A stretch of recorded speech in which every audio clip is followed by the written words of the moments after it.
হ্যাঁ দেখো, আমি তোমার মনের অবস্থাটা বুঝতে পারছি। তুমি কিসের ভেতর দিয়ে যাচ্ছ সেটাও আমি জানি, কিন্তু তোমাকে তো মায়ের অবস্থাটা বুঝতে হবে। যে মেয়েটা আমাদের সবার মুখে চুনকালি দিয়ে এই বংশের মান সম্মান পায়ে ঠেলে এমন একটা কাজ করলো, মা কি করে সেটা মেনে নেবেন? তুমি মায়ের সবচেয়ে প্রিয়, ছোটবেলা থেকেই তো দেখে আসছি যে মা তোমার কোনো কিছুতে ঘাটতি মেনে নিতে পারতেন না। সেখানে কি করে যে মেয়েটা তোমাকে ধোকা দিল, তোমার লাইফটা এক প্রকার ধ্বংস করে দিল, মা কি করে তাকে মেনে নেবেন এই বাড়িতে? ওই মেয়েটা এমন যে ওর দিকে তাকাতেও আমার ঘৃণা হয়, তাও তো আমি মেনে নিয়েছি। ফারদিন, আমি কাউকে কিছু মেনে নিতে বলছি না।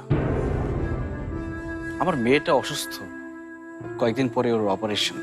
শুধু ওর ভালোর কথা ভেবে, ওর স্বস্তির কথা ভেবে ঝুমুরকে যাতে কেউ কথা না শোনায়।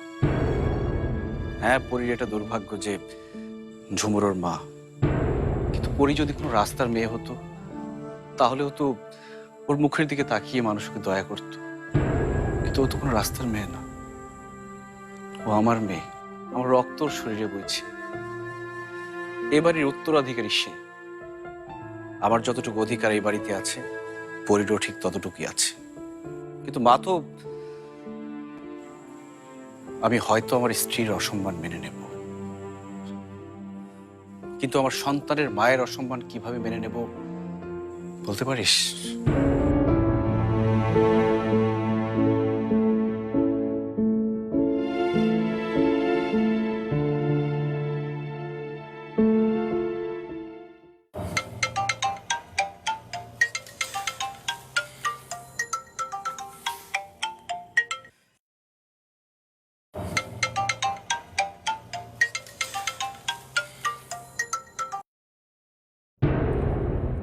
সালাম আলাইকুম আন্টি, শাকিল বলছিলাম। ওয়ালাইকুম আসসালাম। কেমন আছো তুমি? এই তো ভালো, আপনি কেমন আছেন? হ্যাঁ, ভালো। অনেকদিন তো তোমার কোনো খোঁজ খবরই নেই। না মানে একটু ব্যস্ত ছিলাম, নিজের ব্যবসাটা গুটিয়ে নিলাম।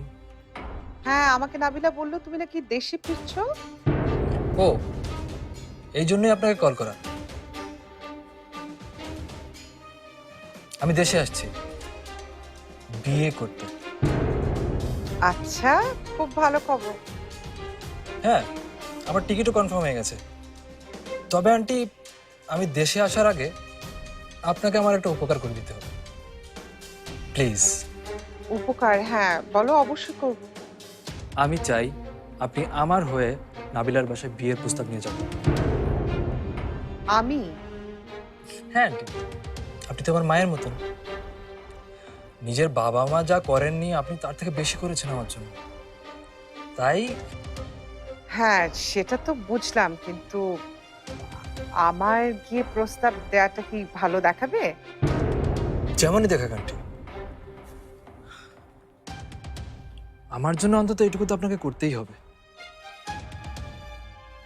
আমার গত রাতে কথা হয়েছে নাবিলার সঙ্গে। ওর সঙ্গে কথা হয়ে কেমন যেন মনে হলো যে ও আমার দেশে আসার কথা শুনে খুব একটা খুশি নয়। এজন্য আমি চাই যে আপনি ওখানে যান, গিয়ে ওকে মনে করান যে 5 বছর আগেও আমাকে কথা দিয়েছিল আমেরিকা থেকে আসার পরও আমাকে বিয়ে করবে। আর এটাও তো সত্যি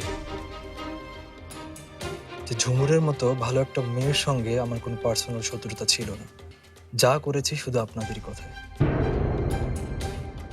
আর এটাও তো সত্যি যে আমি ঝুমুরের সঙ্গে যা করেছি তা শুধু নাবিলাকে পাওয়ার জন্য করেছি। আহা, শাকিল, আমার মনে হয় তুমি নাবিলাকে একটু ভুল বুঝছো।